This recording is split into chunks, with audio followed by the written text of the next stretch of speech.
Good morning, everyone, and welcome back to Sugar Mama's Fire Play podcast. I am Canna Campbell. Two quick reminders. Number one, make sure you're following me on Instagram at Sugar Mama TV, because this is where I provide you with all the immediate access, swipe up links to all of my content the moment it goes live. Whether it be a podcast, a blog post, or a YouTube video, you can quickly and easily access it there. And of course, make sure you are following me at Canna Campbell Official. This is my fun Instagram account. It's where I share with you my capsule wardrobe fashion reels, beauty hacks, work-life balance, motherhood, minimalism. It's just my fun creative account where I kind of have a bit of a laugh as I try and keep it all together in a modern day world. And the other final reminder is, of course, please make sure you read in the podcast description below my general advice warning and disclaimer along with my license details.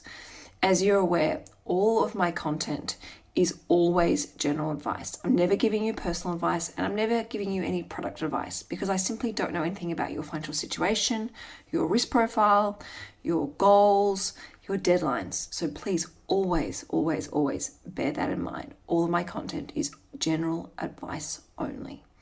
All right, let's get started.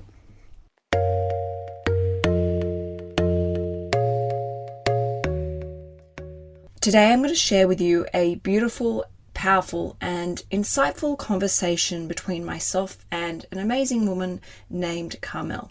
When I met Carmel at my house one Saturday morning, before we even came close to pressing record, I was already inspired.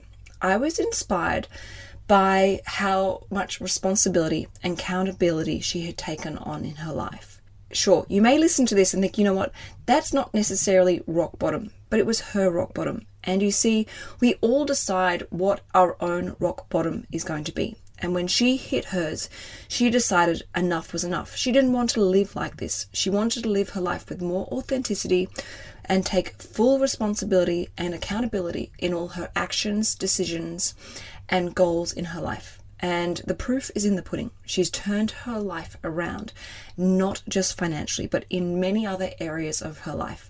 And she's living a happier, more meaningful life. So as you listen to this conversation and she shares her own nuggets of wisdom, her own advice, her own awareness and awakening, I want you to open up your mind and think about what resonates the most with you and how you can find your own source of inspiration in Carmel's amazing, beautiful and empowering story. Carmel, thank you so much for coming all the way to Bondi to sit down and record this with me. I appreciate it. It's your weekend, it's your time off. So can you tell me a little bit about yourself and what you do for work? Absolutely, and thank you so much for having me. It's a real honor. So what I do for work, so I actually work in credit repair and debt negotiation. I've been doing it for over 11 years now. My parents own the business, and every day I basically am speaking to people and banks, trying to basically sort people's financial messes out and getting their finances in order, cleaning the slate for them to be able to move forward and be really powerful in what they're up to next in their life. So you're working with everyday people that have got themselves into disastrous debt situations that's damaged their credit rating. Yep. And so your job is to go in and fix it. If anything's been done that's unfair or anything could be done to like rebuild that person's credit rating, that's your job. Exactly. Yeah. So people come to us and they might be having trouble getting a mortgage or a car loan or something that, I have my own personal opinions about car loans, but people tend to want what they want to get in their life. So basically we look over their entire credit file, debt situation, and just see what we can do to make a difference to that. Okay. So that they can move forward. Now, this is really interesting because you work with these people, yet you manage to become one of these people yourselves. It's almost like you manifested it in working with people like this, who created these situations for themselves. Yep. So you were telling me that your stories, you tell me your story about cash and how your financial situation got into that disastrous situation. Yeah, totally. So basically, I have been working in this industry for many, many years. And at a point, I decided to quit my job in this industry I had this very, very minor side business, and I was like, perfect, I'm going to quit my job and I'm going to build this business and it's going to carry me through. And this is just before I was going overseas for a minimum of 6 months. So I was wanting some travel insurance and went online and saw that you could get free travel insurance with a credit card. And I'm like, perfect, I'm going to grab a credit card and then I'll get free travel insurance. You're not alone. The amount of people that get a credit card for the wrong reasons is so popular. That's why they have all these bells and whistles to lure you in. And look, don't get me wrong, I don't think there's anything wrong with having a credit card. It's about using it responsibly. But the amount of people I hear that say to me, oh, I got it, like you, I got it so I could have free travel insurance, because travel insurance is expensive. It's like $500 on average, probably each time you travel overseas, depending on where you go and the duration. Yeah. Or they'll say, oh, I got it for the free frequent flyer points, or I got it for the loyalty points or the discounts, you know, or sometimes even just for the privilege of having a credit card, because it does make you feel quite responsible and sophisticated. So, you know, don't be ashamed. That's really, really common. So absolutely. Before you had a credit card, what were you like with money?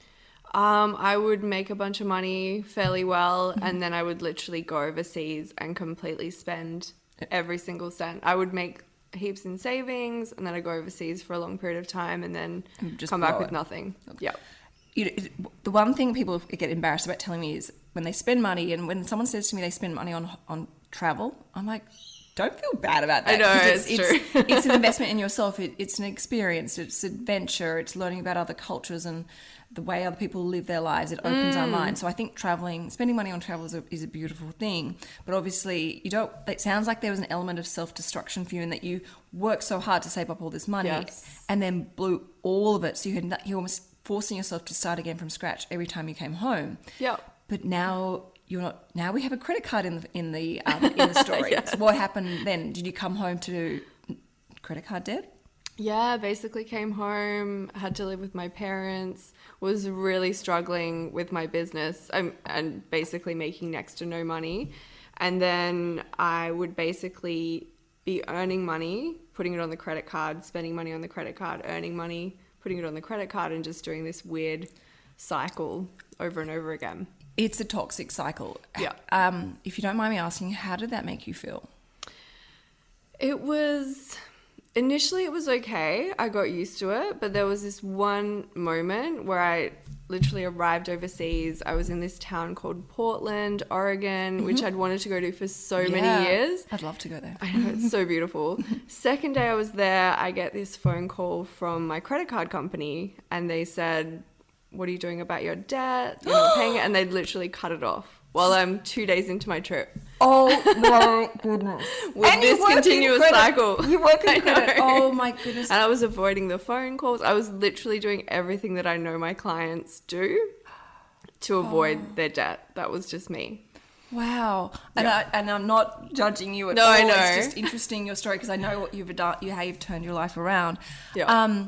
Oh my goodness. So that moment, standing in Portland, and taking that phone call and going, damn, they've got hold of me. Yes, finally, they've caught up to me.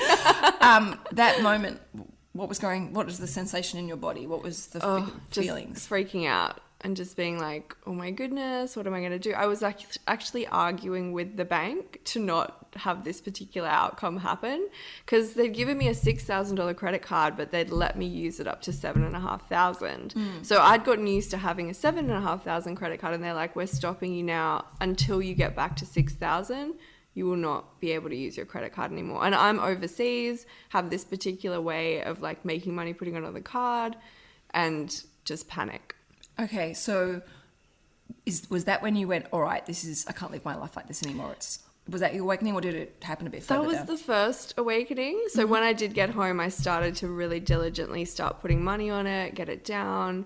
But then I had this other moment where I'm like, 6 months later, another friend's getting married in England. I want to go. And again, it's like the credit card has come down.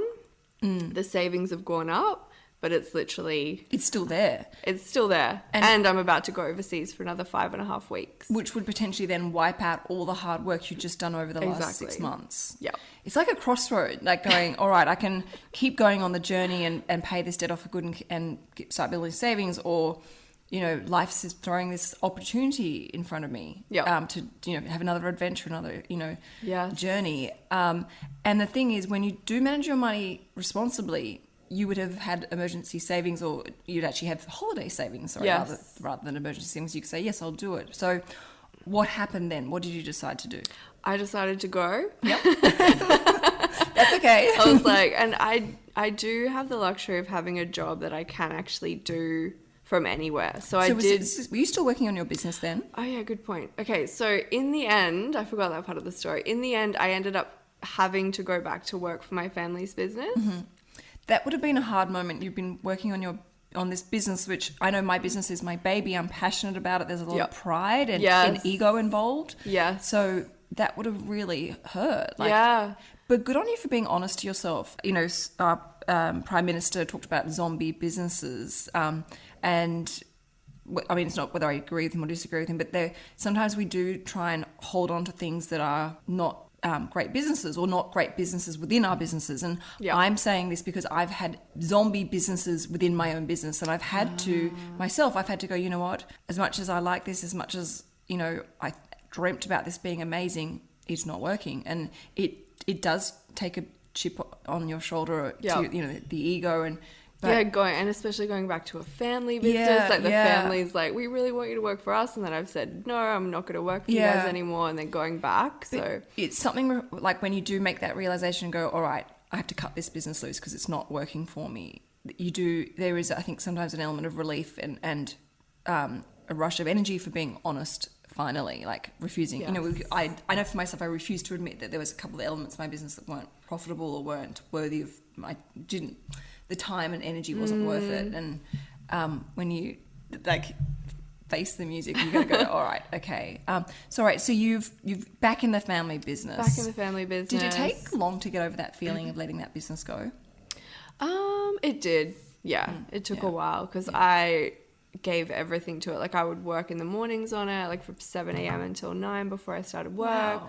I'd do it at lunchtimes, I'd do it after work. So yeah, it was tough. It was definitely tough. And also just the dream of like being 100% autonomous, financially free, all of that stuff kind of went with that. Okay.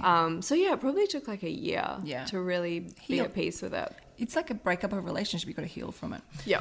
But all right, so you're back working for your family's business. Yes. You're back doing credit rating, and you've got your own credit rating issue, I imagine, now with the debt. No, thankfully not. So there is this annoying thing now. Well, annoying. It's a transparency now with credit cards and personal loans and things like that, even mortgages, where if you are late by a certain period of time, it starts to go on your credit file.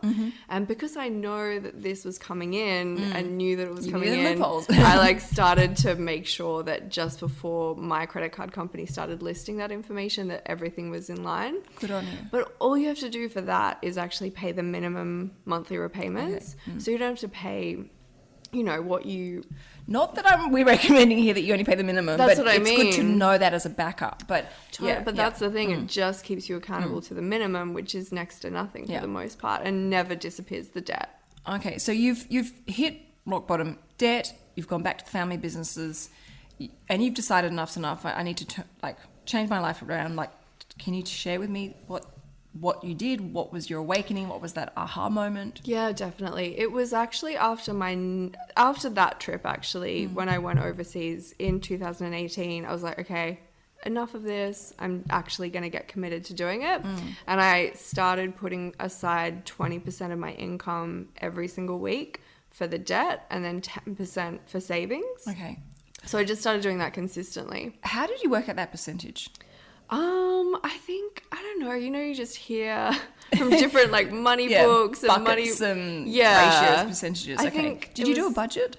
No, that was one thing I never, even now I still struggle to do a budget. I followed your app and I was just like, I just get a little weird about it. So that's probably the next breakthrough for me to have is to be like... I think once we finish recording this podcast, I might show you a couple of things, see if I can help you then in that case. But okay, so you've got, I love that it's very responsible to obviously to address your needs with authenticity and honesty. So obviously for you, paying off that debt was important, but also seeing some savings build up at the same time. Yes. Normally, I would say to people, if you've got, say, $5,000 in credit card debt and say $3,000 in savings, and that savings not earmarked for anything in particular, I would say, put the $3,000 in savings onto the $5,000 in credit card debt and just pay off the remaining $2,000 as quickly as possible, then start saving. Yes. But yes, that is mathematically and financially the savviest thing, but it's not necessarily emotionally the best thing. Some people, are quite traumatized when they have that wake-up call about debt. So it gives them that comfort, which I imagine probably is the case for you. Seeing the debt coming down, even though it might be a bit slower than what it should be, and seeing that there's some savings in your account that you can rely on if an emergency happens. Was that the case for you? Totally. I do have an auntie who's super, super savvy with finances, and she's like, I can't understand this. Like, why are you just putting all the money onto the credit card? But it was that mental thing of at least I'm building up a bit of a nest egg. And I did have a goal that was really achievable, which was $10,000 saved plus no credit card debt by the end of that year. Yep. So did you write these goals down? Yep. And they had to find dates? Yes. Okay. Exact dates. Exact dates to the day. Yes. Of the month. Yes. Of the year. And how did you go? Like, did you look at those goals all the time? I just knew them all the time. So when it's just like in your mind. Yep. I was just like, this is what I'm going for. Yeah. And so November, I'd paid off my credit card, which basically meant that I then started putting 30% of my income into savings, which literally on the day had me achieve the goal of $10,000 saved. And you actually achieved it a month earlier, didn't you? The credit card was, but the actual savings goal, it was literally to the day. Wow! Oh my gosh, freaky. That is amazing. I think mindset and manifestation is very powerful around money. So yes, that is so good.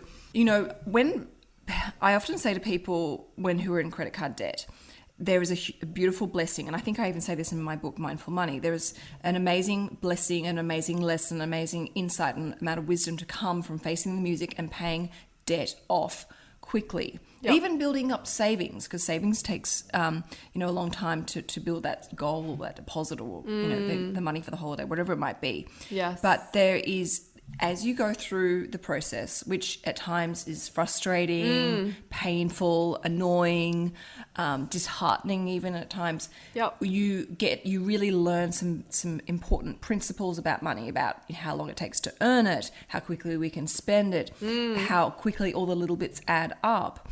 And when you finally pay off your debt, you now have a beautiful gift, because you've been so disciplined and so strict and so I guess almost like regimented, or a brilliant habit system of putting say 20% on a debt that you can now use to your financial advantage and do beautiful things. And you're stepping into a place of abundance now, because when you're in debt, it's about it's like you're cycling to create all this energy, and then you create all this energy, and then you have to hand all this energy over to someone else, and you're left empty again. But now you've created all this energy from cycling really hard, and you get to keep all that energy for yourself. Yep. And this is now where you are at. You get to keep this energy for yourself without having to hand it over to the credit card company. Exactly. And so tell me now, so you're out of the toxic debt, and now you've been in the analogy of the ocean, you've been in the rough seas, thrown around, paddling hard, and the skies have now cleared, the sun's come out, the waves have calmed down, and it's a beautiful, clear, tropical ocean. Tell me Amazing. Take me there.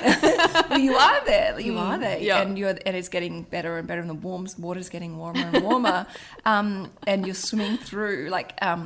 Tell me about where you are now. Once you paid off that debt and you decided, okay, I've got this 20% ratio that is no longer being used to credit card debt, I can now put it towards my savings. Talk me through what you've been doing, because this is great what you're doing. Yeah, for sure. One other side note on that, I obviously got rid of my credit card, but I hadn't been paying attention to my taxes at all. Yeah. So one thing that I did, I did a particular program called the Landmark Forum, which is all about taking responsibility for your life, getting your house in order, putting things into integrity, everything like that.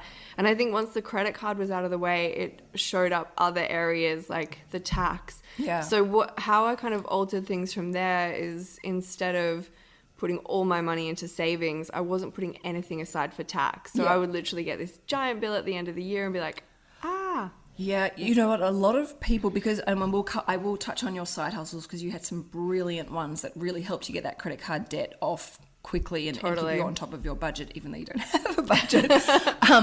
It's really common because essentially when you're self-employed, you are a business yourself, and you have to pay tax. And I can't tell you how many people I know, both friends and colleagues, who have come to me saying, oh my goodness, I just got from the ATO Baz, and I owe like $15,000 and I didn't know about this, and I'm panicking, and I don't have that money. I've spent it all on business, like where's it all gone? And this mad panic. So and I myself, I'm self-employed. I obviously I have my own businesses, but my businesses pay me as a self-employed person. So a little hack that I have, and I'm going to share this with you now because it might help. I prepay my taxes every month. So even though my BAS is due every quarter, I actually pay it a month in advance. So when my accountant emails me to say, your tax bill for this quarter is X dollars, they can log into the ATO portal and they will see that I've already paid it. So for example, say that the bill is on average, and I always use a rough estimation around everything up. So sometimes only me have been in credit, but say for example, my typical BAS is $10,000 per quarter. And what I will do is at the beginning of each month when I pay myself, I will automatically, just through the biller code that the ATO have given me, and everyone has this, I pay say $3,500 per month to the ATO. So I never need to worry. So that's a little hack that might help you as you do your side hustles, and I know you've got multiple income sources, and you're self-employed through your family's business. So that might be something that helps you stay on top of your tax debt. Yeah, awesome. Just quickly before I forget, because I have memory like a goldfish at the moment. What were the side hustles that you had going on, like your side hustles, and I guess saving hacks and budgeting hacks to get that $7,500 credit card debt like done and dusted? Yeah. So the main one that I actually used was stopping paying $380 a week on rent. I was living on the Central Coast in this place called Avoca, and such a beautiful spot. I know, it's so beautiful. And I had this adorable apartment. It was fully furnished. It was like an ex-Airbnb place. It was just stunning. I loved it. Yeah. But it was $380 a week, and it was only me paying it. And every week I just see this large chunk of money go out. So in the end, I was like, okay, if I don't change this aspect, then I'm just not going to be able to alter. So I ended up basically going out there and looking for house sitting gigs and house sitting for friends, family when they'd go overseas or interstate or whatever was needed. Yeah, and what that would have saved you a fortune. Oh, like an absolute fortune. And I did it for literally 15 months in the end. Like I just kept going and asking, and people would, I got to go everywhere as well. It was awesome. Well, yes, you get to, and obviously it's free rent. You get to look after other people's like pets, which is always a beautiful thing. Yes. And you got to save a huge amount of money and pay off that credit card debt. And I think also people forget about that. It's amazing how beneficial that is. And in fact, where in my old suburb which I've just moved from, there is this random couple. They're a married couple, and they do that. And everyone, because they are in the dog park, and that's how they network. And it's being a couple, they can actually split their time. So if there's two different households that would love them to house sit and look after their pets, they actually literally just split up for a week or whatever, 10 days, whatever it might be, so that they can service everyone. Wow. And they don't charge at all, but they live obviously rent free in people's homes, and they are booked back to back. Like obviously at the moment with COVID, right, I'm sure it's a bit different, but they live a minimalist life. They a lot of their belongings they put into storage, and they just have what they want. They even turn up their own internet connection, so they don't literally need or use much of the household, and Wow. it's amazing. And people forget about that. Like, it's such a great option Yes. for people to save money. And Yeah, it's massive and so fun. Like Yeah. going to all these different areas and checking things out. Yeah, and also I know for myself, whenever we go overseas or travel anywhere, or even just for a weekend away, I have a friend that comes and stays at the house, and he loves the dogs. And that comfort knowing that there's someone, you're not sending a dog off to a kennel, which is expensive as well for the pet owner. Yes. I hate that term, pet owner.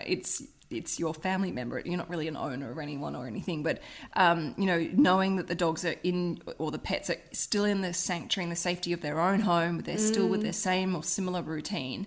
It allows you to go on holiday like guilt-free, knowing that they're fine, rather than thinking, oh, I've just put them into a boarding kennel. Are they going to take care of them? Are they going to get exercised enough? Will they be socialized enough? Are they going to feed them at the right time or the right amount? Like that anxiety, that's personally my anxiety maybe. But I think it's a win. House sitting is a win-win for for everyone, for the pets, for the families of the homes, because they've got the animals staying in the home, and obviously for someone like yourself in saving money. Yes, exactly. And you had other income sources. So tell me a little bit about this landmark course that you did, because that sounds like it's had a huge impact in your life. Massive, massive impact. So yeah, I did the Landmark Forum in October 2018. Bunch of friends had told me, do it. And finally I was like, okay, I'm going to do it. And it's basically about putting the past in the past, what you've been dealing with, things with relationships, family, money, you name it, everything. You go into this program, it's 3.5 days, and you deal with stuff that you haven't been prepared to deal with for like decades for some people. So it forces you to face the music and just take responsibility. Like there's so much. I just realized how much of a victim I was being in my life, and being like, I have this life because my parents are like this, and I have this lack of relationship because of how my ex-boyfriend treated me 10 years ago, yada, yada, yada. And I'm guilty of this as myself. Like we allow things to define us sometimes. And Yes. it can be really toxic, and it can create some really self-sabotaging habits and behaviors. Yes. Which we can easily get rid of. Well, it literally disappeared things that I had literally built my life on, like little behaviors and things that I would do. It disappeared them in 3.5 days. So it is an absolutely phenomenal program. And it's funny when I'm a bit, I guess I get a bit defensive or a bit nervous when people start talking about courses, because I've seen a lot of people who've come and seen me for one-on-one consultations, and they've been taken down the garden path where it's, do this course, it's $5,000, do that course, it's now $8,000. When you do this course, you'll then have this power or this intuition or this skill, or you'll have this further breakthrough. And it's this endless hardcore aggressive sales pitch. And I've watched these people use all their savings, or even worse, they've gotten spiraled into deep amounts of debt by these con artists. And it's just, I think, snake oil and smoke and mirrors. But this sounds a little bit different, because it wasn't excessively expensive. It sounds like it was an amazing investment, especially when you think about the cost of seeing a doctor or a psychologist. It sounds like it was intense, but 3 days, reasonably priced. And it's not something you've been told to go do this and that. Like, it's something that's impacted your life. It's served its purpose, and had huge impacts, not just in your financial life, but other elements of your life, from the sounds of it. Absolute game changer. Yeah. It actually, one of my other side hustles that I created, which I think doing this program created the space for this, is to create something which is like an alternative to, like, you might have heard of the Part 9 debt agreements. I haven't actually heard of that. No, tell me. I'd like to know about that. So a lot of people, there's companies online that sell debt consolidation, but it's actually a Part 9 debt agreement, which is it's like a bankruptcy type thing, but you actually pay the debt. There's actually usually no interest rate, but it does go on your credit file for 5 years. And a lot of people get themselves into a really good position after about 2 or 3 years being on it, but they actually can't move forward because of the credit file impact. And a lot of people get sold it not really knowing what it actually is. They think it's like a debt consolidation. Okay. So we created this alternative as a company. We created it, and I was the pioneer of creating this particular project, which is like a business within our business that I started, and therefore earn extra income from as well. I think we almost need to do another podcast another time purely around your knowledge of debt consolidation and credit repair and debt negotiation. So it could really go, fair enough. I guess that was just another side hustle that I started to create. That's brilliant. And okay, so all right, you're in an amazing place now. Like if you look like where you were, you know, back in 2017 versus where you are now. Yes. You know, you've got savings, you've got investments. Like, just can you, without, you don't obviously have to share anything personal, but you know, can you just tell me about how you feel about life, what some of your goals are, and how you're tracking, and you know what's important to you and where you see your life going now? Yeah, absolutely. So I made my first investment in 2019. I then did not invest for a year because I was like investment in shares. So I invested in one of the banks in Australia. And then stopped because my auntie was like, invest. And I was like, okay, I'll invest, and did that one thing. I like the sound of your auntie. She's so great. And then a year later, just before coronavirus, I started investing again. Yep, good on you. I still kept going. And then as it was going down, I was still investing. Great. Which was slightly accidental, but that's another story. And then when coronavirus was really kind of deep, that's when I was really building up my investments as well. Yeah. And yeah, now I have like time. Yes, bargain time. I know. I was listening to your YouTube channel like almost every day, constantly during the coronavirus. Yeah. I'm like this and this and this, learning all I could. For me personally, I have been investing through this market, and I will continue to do so. And I'm not frightened at all or worried. To me, there are great bargains out there. I'm able to go and buy the same things now, but a 20 or even a 30% discount. So it's like going to my local supermarket. I've got $100 to buy on groceries, but because everything's 20 or 30% off, I'm able to buy so much more good quality, bread and vegetables and meat and dairy and fruits with my $100. So it's a great time for me personally to stock up and to really give my financial goals a really good nudge, because I'm getting the benefit of this discount. But I'm also, when I invest, because me personally, I love to buy, you know, industrial shares like banks or supermarkets or, you know, businesses that we see and use every day. That's important to me. So not only am I buying right now at a huge discount like you are as well, but we're also buying long-term growing passive income streams that are going to give us or help give us that financial freedom through the passive income, which is for you and I is the dividend income stream. Yes. So you've been investing throughout this market, your portfolio is growing, and I believe you also have another really exciting goal that you're working on. Yes, so I do want to have $35,000 invested in shares by my birthday next year, the 5th of May.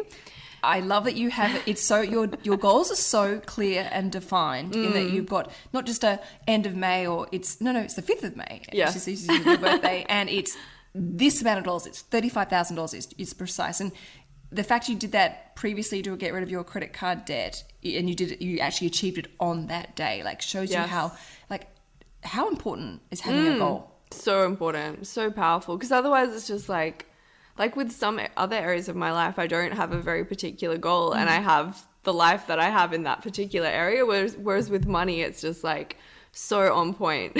Out of interest, before you, like in the past, you know, when you were swimming in debt and, you know, traveling all the time and have this self-destructive behavior, did you have any financial goals then? No. Yeah. Absolutely none. I didn't even think, like, my whole view of myself altered a couple of years ago. Like, I didn't even think I would ever save, like, $50,000, for example, or have no credit card debt or be somebody that was an investor. Yeah. Like, that was never in You're my frame. You're an investor. You have an investment portfolio. Yes. And you have a growing passive income stream. And it's amazing when you do have goals, because you realize you can achieve these goals. And I fall short of my goals all the time. Right. But it's the progress, and you're doing things. You're heading in the right direction. And when you have goals, you wake up with purpose. You wake up with direction. You wake up with clarity. And what it does for me personally to my energy levels, I just have this passion for life. And so I'm so happy to hear how goals have helped you. So goal is to buy a home potentially. Yes, and also next year I don't know where the home will be for $35,000 deposit, but that's kind of by the by for right now. And also, like, don't, you know, where you are right now might be very different to where you are in a year's time or 2 years' time. True. You might, you know, want to buy a place with your partner. You might want to, you know, buy something with your parents. You might want to buy something with a friend, or your goal may change even differently. You might actually decide, no, I want to actually continue on building my share portfolio. My share portfolio income can help pay my mortgage. You know, there's so many different things. Like, Well, that's the other thing. It's just like there's so many options. Yeah, and you know what? There's so many options right now because you are credit card debt free. You have emergency savings. You are investing. You're working towards all these goals. The future for you is uncapped. The sky's the limit, and I think you will continue. Well, my gut is telling me is that you will continue to go from strength to strength and surprise yourself with great delight along the way. I love that. Great delight sounds wonderful. Thank you. Well, no, thank you for coming in and chatting with us about your journey, your adventure, your setbacks, your challenges, and sharing that.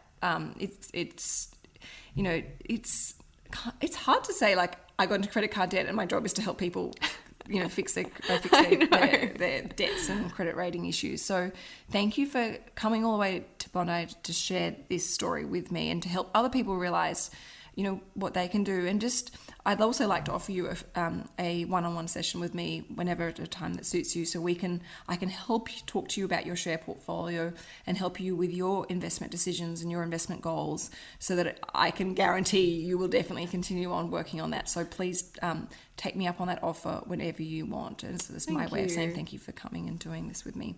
Oh, thank you. My pleasure. And to end with, what's your advice to the listeners right now, listening to your story, and someone that says, you know what, that's me. I am where Carmel was a couple of years ago. What's your advice to that person, or to your younger self even? Yeah, I mean, for me, it's literally start today, start now, and start with whatever you can start putting towards your credit card debt, getting on top of those types of things. And also, the biggest thing that empowered me was paying myself first. Like, obviously, I pay my taxes first, and then I pay myself. And that's been consistent over the last 2 years. And it's just given me that sense of, wow, like, I have something for myself. I'm looking after me and my future me as the emergency fund and everything I want to create. And then it's just like, destroy the debt ASAP.